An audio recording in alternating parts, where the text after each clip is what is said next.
All right, what's up, cohorts B and C? This is Mr. D coming at you with some more DGP. See what I did there? Same thing I did a minute ago when I recorded Monday's video, right? So anywho, we're looking at Tuesday on the 18th. We're identifying sentence parts. Again, hopefully you have already gone through your sentence and you've used your appendix to try to lock down what you think the sentence parts are. Again, this is a little slow going in the beginning just because we're just getting back into it. Some of us have never done DGP, and parts of speech and sentence parts and stuff like that, they're just things that we forget. We tend to forget, but it's okay. But we need to review it and try to make sure that we have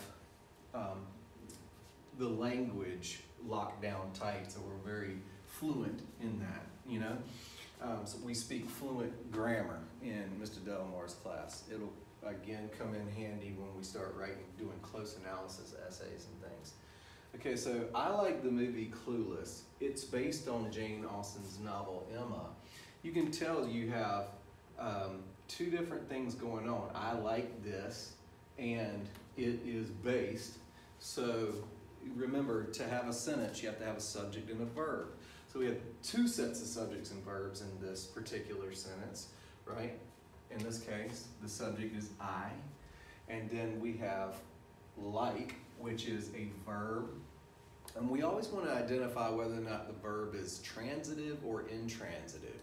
And this verb is transitive because we have a direct object that receives the action. Again, all of this is in your Tuesday's notes.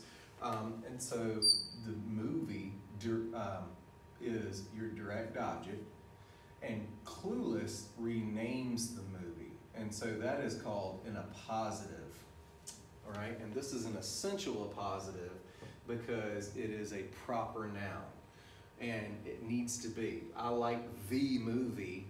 You need to know what movie it is. It's essential to the meaning of the sentence, right? So then we have our next subject, it, and is based is also your verb, but this verb is intransitive. And so we're going to not show it with a T, we're going to show it with an I, because here we have on Jane Austen's novel Emma is a prepositional phrase. It's an adverbial prepositional phrase because it comes after the verb and gives more information about the action, right?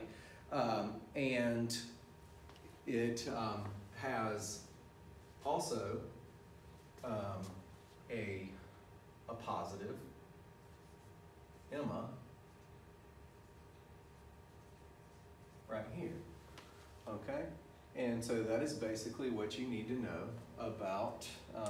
You could also, Jane Austen's novel. Jane Austen's novel is, the object of the preposition. That could be something that you could mark on there as well.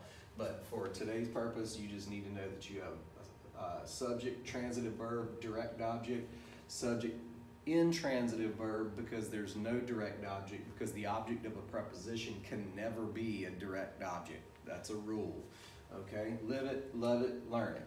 All right, enough grammar for you. Moving on to vocabulary.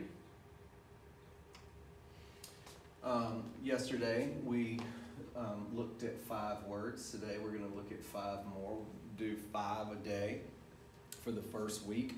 Then that is 25 words, and then on the second week we'll do review things each day, and at the end of the second week you'll take a test, right? So here we go. An arrogant person considers himself perfect. This is the chief harm of arrogance. It interferes with a person's main task in life, becoming a better person. Leo Tolstoy said that. He wrote War and Peace is very popular, but he also wrote How Much Land Does a Man Need, right? Anybody remember how much land a man actually needs in the end? It was about a man who was sort of blinded by greed, and it ended up costing him in the end. Because the girl was so haughty and arrogant, she had few friends. Haughty would be a good synonym for arrogant. Arrogant is an adjective, overbearingly assuming, insolent and proud, insolently proud.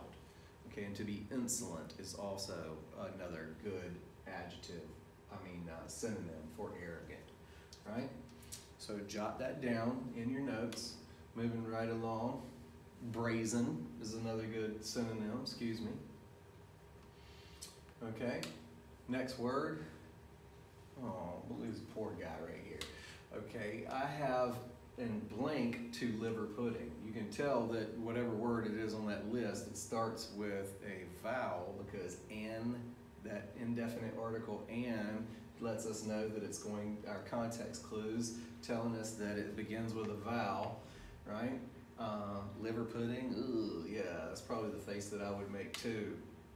Unless it was a good foie gras, like a goose liver pudding. But then I read about what they have to do to the geese to overstuff them and stuff to make their livers right for that, and I just thought that it's not a very nice thing to do. Aversion, strong disinclination or disliking. A is a word part that means apart or out of something, or against. Against is a good definition for that. Latin. And vert, if you think vert on a skate ramp, is the turn, is to turn. So to turn against something. And aversion, I-O-N, anytime you see that suffix I-O-N, that means it's a noun. In aversion, it's a thing, right? Using our context clues there. I couldn't sleep. I thought I'd embroider my memoirs a bit. Right, so what is this person doing as being? He would blank his narratives with anecdotes about famous people. Anybody is embroidering something? I'm trying to give you a clue what maybe this word is if you're looking at your list there. To decorate, to make beautiful with ornamentation. Sometimes people do this a little bit too much with their essay writing.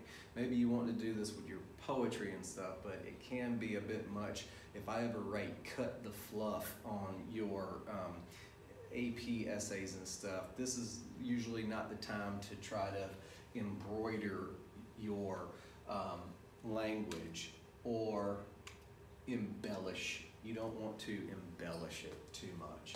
But bella means beautiful, right? So bell can mean war. That is also a Latin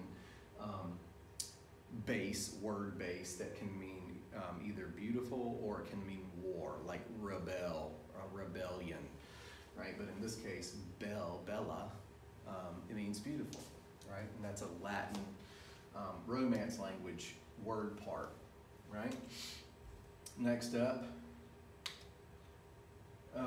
his remarks were meant to blank me in front of my colleagues, but my coworkers have my back.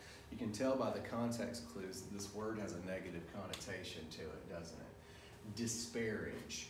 Dis also means against, right? And par means equal.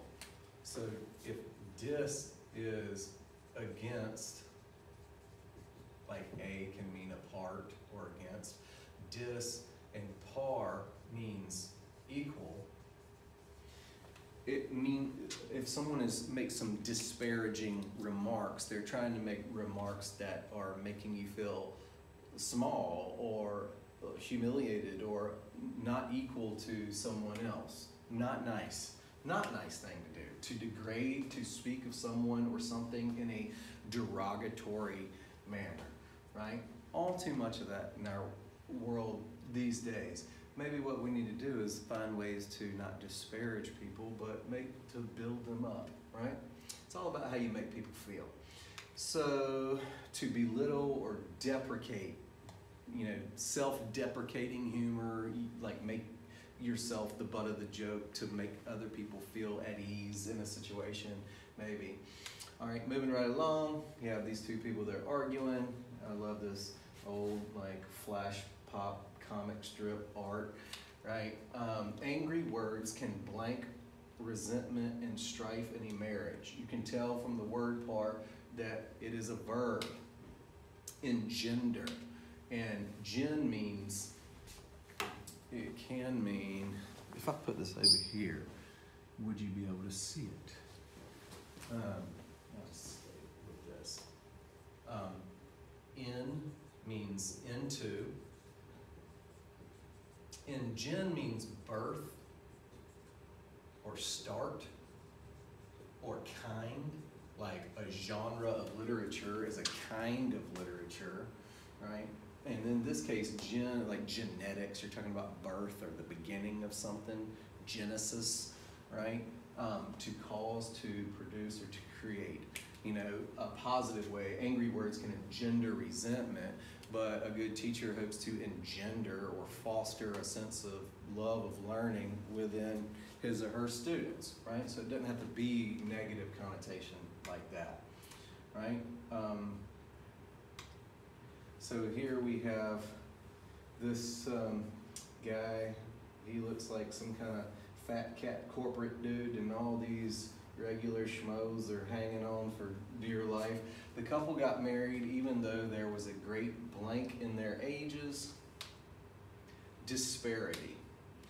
And dis is, again, not. It can mean not. It can mean against, or it can mean not. And par, again, means equal. And ity is the state of. So it's a noun that means not equal, kind of like disparage.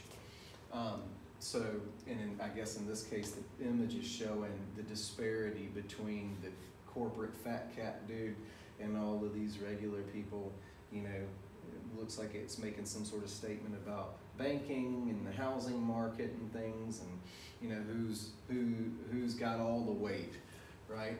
So there are savage disparities in society, right? Where gross disparities we talk about based on equality and race and gender and things could be something. You'll see that word a lot. And how many was that? Is that number 11?